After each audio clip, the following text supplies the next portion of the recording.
Taco Tuesday. No, I'm just kidding. We're here to read the Harvest Bedtime Stories. Yay! Welcome back, boys and girls.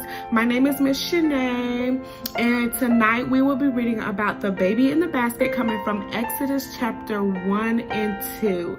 Did you guys enjoy Sister Karen's story on last week about Joseph and his brothers going into Egypt? I know I did. Okay, so let's jump right in, okay? After Joseph and his family had died, their children, called the Israelites, still lived in Egypt in the land of Goshen. But things did not go well for the Israelites after Joseph died. New kings called pharaohs did not like the Israelites and forced them to live as slaves in Egypt. The Israelites had to work hard and long and did not have much food.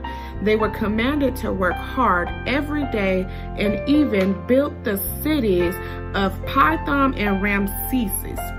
As they worked harder and harder by the Egyptians, God still made the Israelites stronger and he multiplied their families. The evil Pharaoh was afraid that the Israelites would have so many children that they would outnumber the Egyptians and try to take over their kingdom. He made them a cruel and terrible decision that all the Israelites' baby boys must be killed. The Israelites were afraid that Pharaoh, and he prayed to God for help.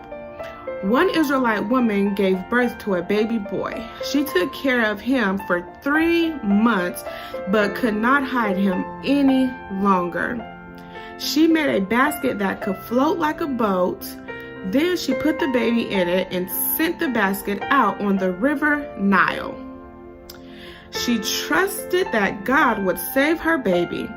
The little boy's sister, Miriam, was hiding and watching the basket floating by on the river. Then the daughter of Pharaoh came down to the river to bathe.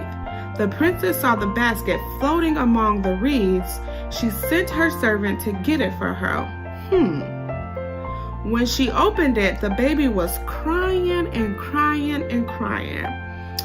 Could you imagine your mommies or daddies putting you in a basket to float on the river by yourself?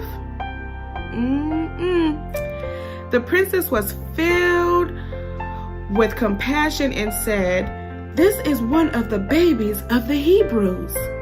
Miriam boldly came up to the princess and said, "Would you like me to find a Hebrew woman who can nurse him for you?" The princess said, "Go." Miriam quickly returned with her mother. Pharaoh's daughter said, "Take this child into your house and care for him for me. I will pay you."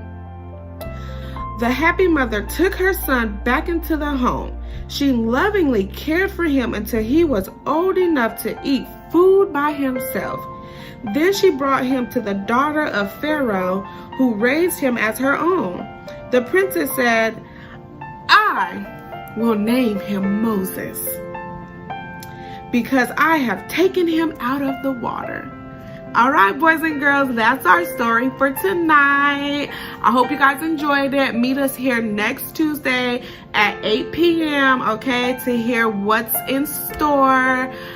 So let's finish our Lord's Prayer. We're going to recite that together, okay?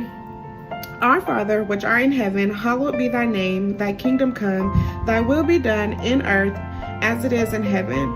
Give us this day our daily bread, and forgive us our debts as we forgive our debtors. And lead us not into temptation, but deliver us from evil. For thine is in the kingdom, and the power, and the glory, forever. In Jesus'